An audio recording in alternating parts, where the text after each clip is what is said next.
Hey everybody, it's Jamie here. Welcome to Walt Disney World and the newest form of transportation around the resorts and the parks is the Disney Skyliner. So we are at Epcot and we're going to take this new form of transportation, otherwise known as cable car.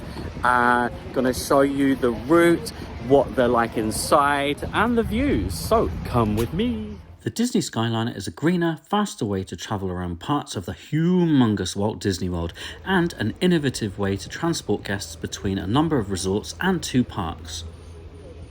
The Disney Skyliner opened in September 2019 and is a gondola lift system much like you can find at ski resorts.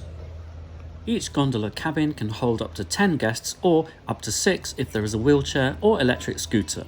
By the way, strollers 30 inches by 48 inches and smaller are able to roll directly into the gondola and do not have to be folded.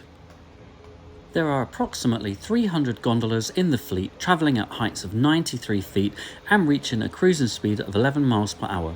Ride capacity is a whopping 4,500 guests per hour. Depending on the season and park hours, the Skyliner can open up to an hour and a half prior to park opening and post-park closure. The Skyliner serves the Boardwalk Resorts, Art of Animation, Pop Century, Caribbean Beach Resort, Disney Vacation Club's Riviera Resort, and Disney's Hollywood Studios and Epcot.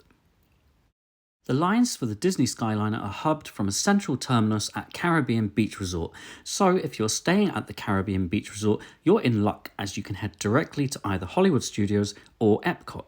From the Art of Animation or Pop Century, travel to the Caribbean Beach Resort and then change for whichever park you want to visit. Boardwalk Resorts have direct access to the Caribbean Resort where you would change lines for Hollywood Studios.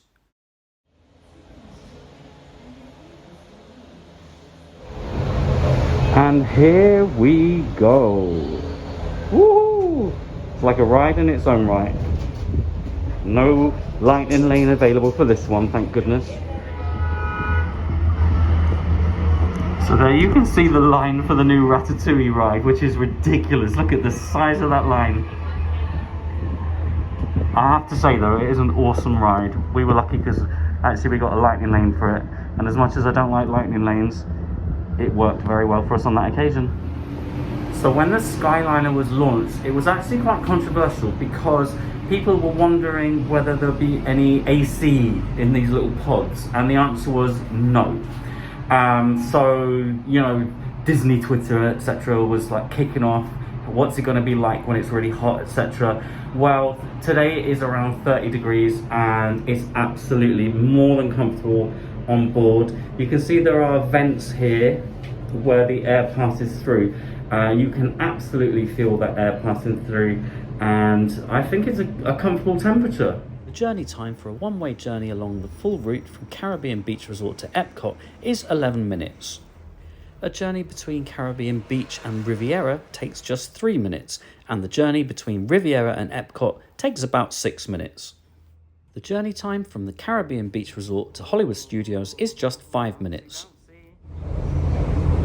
Alright, this is the first change in direction. You cannot alight here. You cannot. Well, you could try, but I wouldn't recommend it.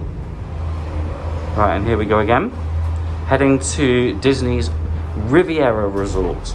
There are no height restrictions to ride the Skyliner. If you need more time to board, have mobility restrictions, or are just a nervous first-timer, you can join a line to board a stationary gondola.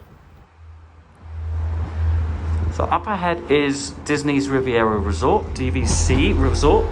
You can stay on and then head over to the Caribbean Resort where you can change for Hollywood Studios, or if you wanted to, you could then carry on to Pop Century and the Art of Animation.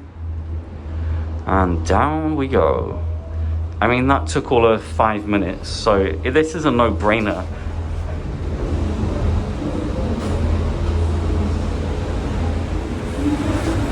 And there we go. Super easy. Thank you. Super easy. Welcome to the Riviera. There is no specific price to ride the gondola per se, but no doubt we are paying for it elsewhere. Look, I'm going to say it. The Skyliner is also a great way to bar hop, and arrive at a wide range of restaurants at the Boardwalk, Riviera, Caribbean Resort, and the quick serves at Pop Century and Art of Animation. If you time your journey correctly, you're also going to get awesome views of fireworks from various shows around Walt Disney World. And there you have it, folks. So, what do you think about the latest way to travel around Walt Disney World? Please drop your comments below. I'd love to hear from you. And don't forget to follow Travel Blog Jamie on Twitter, Instagram, and YouTube.